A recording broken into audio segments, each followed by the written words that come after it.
Hi visionary variants, good morning. ఈరోజు మేము మీ ముందుకి ఒక కంపారిటివ్ టెక్నాలజీతో వచ్చాం. ఇప్పుడు మీరు చూస్తూ ఉండేది బల్లూస్తో చేసిన ఆర్చ్ సెంటరింగ్. కానీ దీన్ని మేము ఇన్ని కర్రలు వేస్ట్ చేయకుండా, ఇన్ని చెట్లను చంపకుండా స్టీల్ స్ట్రక్చర్తో చేద్దాం అనుకున్నాం. ఇప్పుడు మేము చేస్తూ ఉండేది మేము చేసిన స్టీల్ స్ట్రక్చరల్ సెంటరింగ్తో చేసిన ఆర్చ్ వర్క్. ఈ వర్క్ ఆఫ్లో ఉంది, కంప్లీట్ అయ్యాక మళ్ళీ మీకు వీడియోతో వస్తాం. ఇది మీరు చూస్తున్నారు కదా, దీంట్లో ఈ వీడియోలో సరిగ్గా కనపడని వ్యక్తులు వాళ్ళ కృషి ఎంతో ఉంది. మేము దీన్ని మొదలుపెట్టినప్పుడు చాలామంది నవ్వారు, హేళన చేశారు. ఇది అవుతుందా? ఆ నవ్వులు ఎలాగుంటాయంటే, ఇప్పుడు అక్కడ కనపడుతాను చూడండి, పైపులు ఎత్తుతూ ఆయన మా ఫ్యాబ్రికేటర్, వెల్డర్స్ నన్ను నమ్మి ఈ వర్క్ని ఎలాగైనా చేద్దామని చెప్పి ముందుకు పోయాను. దీంట్లో ఫైనాన్స్ కృషి నాది, కానీ కష్టమంతా ఆ సీన్దే.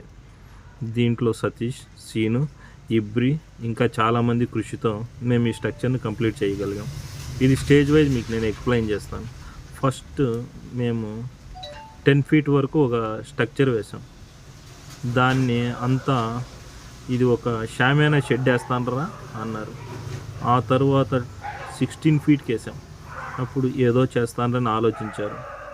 ఆ తర్వాత ఇదేమైందంటే 22 feet హైట్లో ఓవరాల్గా స్ట్రక్చర్ రెడీ చేసాం. దీనిపైన సెంటరింగ్ షీట్లు ఆఫ్ రౌండ్ బెండ్ చేసి, ఈ విధంగా టాప్ సెంటరింగ్ చేసి, దానిపైన రాడ్ బెండింగ్ చేసి సక్సెస్ఫుల్గా స్లాబ్ క్యాస్ట్ చేయడానికి రెడీ చేసాం.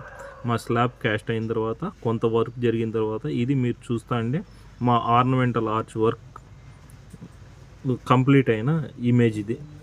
ఈ విధంగా ప్రస్తుతానికి మా ఆర్నమెంటల్ ఆర్చ్ ఉంది. కంప్లీట్ అయిన తర్వాత ఫుల్ డీటెయిల్స్తో దీన్ని అందంగా రెడీ చేశాక మీ ముందుకు వస్తాం.